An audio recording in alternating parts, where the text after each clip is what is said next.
Presenting bilo-bilo. Mga ingredient na kailangan natin: glutinous rice flour at saging na saba. Meron din po tayong kamote, San Fernando, at ube. Kasama dyan ang gata. At meron din po tayong sago. Unahin po natin ilagay ang gata. Kasunod po ang mga kamote, San Fernando, at ube. Kasama na din ang asukal. Hahaluin lang po natin yan. At saka po siya natin tatakpan.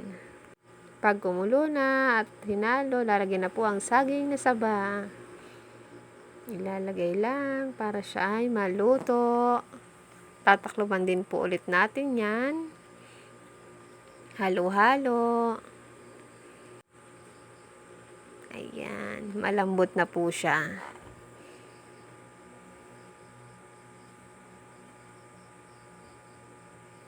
Lalagay na po ang unang gata na may food color violet. Ayan, haluin lang din po natin yan at tatakloban ulit hanggang sa lumambot ang mga sangkap, lalo na ang saging. At pagkulo naman po, ayan, saka po natin dyan lalagay ang asukal. Yan po, 1 kilo na. 1 kilong asukal. Kanina po yung nilagay natin ay kalahati. Ngayon po naman ay 1 kilo. Haluin lang po natin at pakukuliin ulit.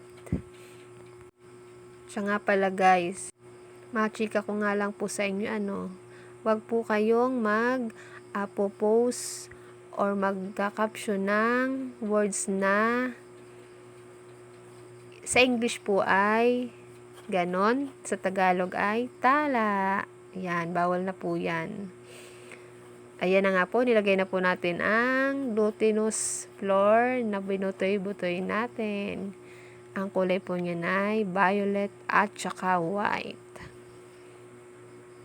Pagkalagay po niyan, pakukulan ulit po natin at saka po natin lalagyan ng vanilya at saka ng slurry. Yan, para po siya lumapot.